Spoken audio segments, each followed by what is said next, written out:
Hey gang, Adam from Equip2E Store. We're out here on the trail right now testing out some gear for you. So we'll let you know what we got and how everything's working. Have a good one.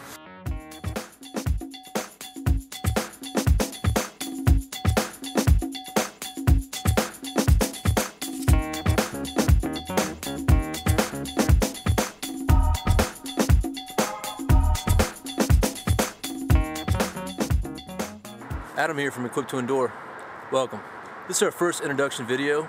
Our first series of videos we're naming Practically Prepared, looking at different survival kits, anywhere from micro kits to waist carried small kits to day and a half packs.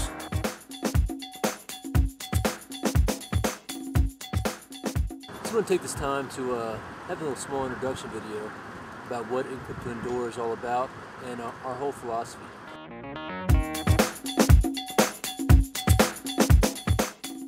Our motto is, if you're not always prepared, you're never prepared. Now that philosophy encompasses the idea of preparedness. Being always prepared, an all-encompassing statement, isn't realistic, but that mindset and that attitude is what we're trying to capture. Alright? So my goal is to show you guys different things that I like, take those tools that I've come up with, put it in your toolbox if it works for you. If not, hopefully you'll learn something new.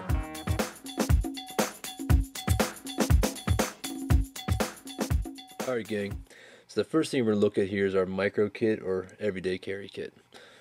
I've had it split up in three components. As you can see, we have our everyday pocket folding knife. This is a forward assist Kershaw. As you can see, the lanyard hole wraps some 550 cord there. Now this serves two purposes. One, when I have this in my pocket, let's say my pocket would be right here, it gives me something easy to grab to retrieve the blade. Also, in an emergency situation, I have some extra cordage right there that I'm always carrying with me. Alright. Next, we have this little keychain here. Now, most of the components here I got from a great website called CountyComm. That's county, common spelling, COMM.com. So this component right here has a lot of different tool options we can use. It fits pretty small in the pocket. Some of these I just throw in here for extra. You don't have to carry all this, but it's got a little bit of everything that you need. Little pry bar right here. Anytime you need to, pry something open or pick at something, even use it as a screwdriver without damaging your knife. You never want to use your tip of your knife, but people always do. Pair of tweezers here, tick tweezers. Now this is a nifty little thing. It's actually a lighter that screws into this cap right here. It's called a peanut lighter. Of course, we have a little red LED light, a can opener. This is a Gerber multi-tool. As you can see, it's got a little wear and tear from being in my pocket. A small sharpening stone. This is a small saw and a razor blade.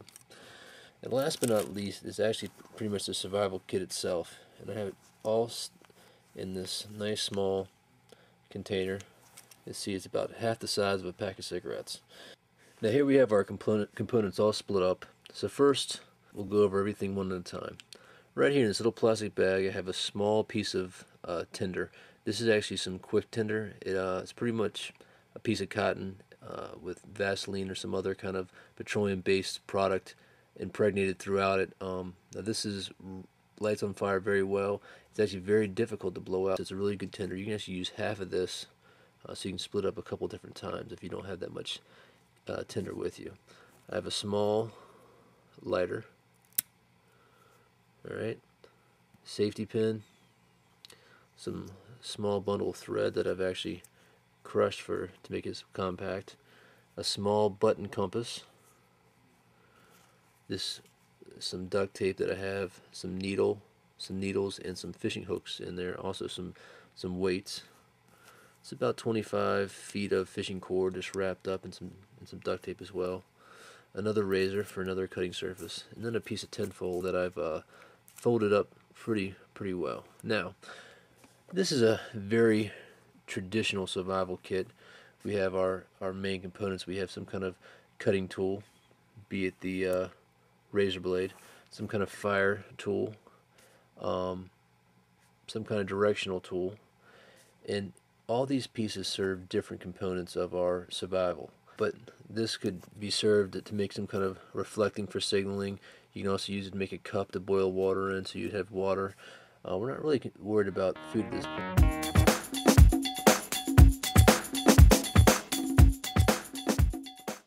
Now, believe it or not, I've used these in the woods. One time I was on a hike and uh, ripped my pants, actually tore the button off my pants and was able to sew the button back on. You can actually see the needle right there and some thread attached to it, which I used it recently.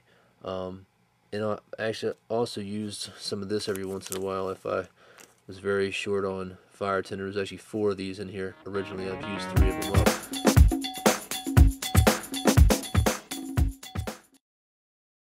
The tinfoil, after 1 or 2 use, after folding it up and unfolding it, you start to get tears along the edges. So that's something you have to look at and you have to replace from time to time.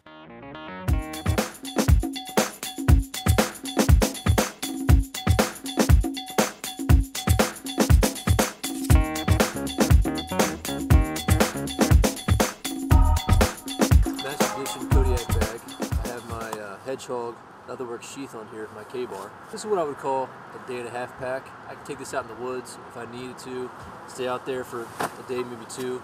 Has everything I need. It's relatively light, weighs under 12 pounds. Has everything from water container, fire starting material, shelter creating material, signaling and communication needs as well. So this is a pretty all-encompassing pack right here. So stay tuned. Hopefully you'll get some good information out of this. If you have any questions, please email me at equip, the number 2, endure @live.com. Good meeting you. Stay safe out there. Remember, if you're not always prepared, you're never prepared.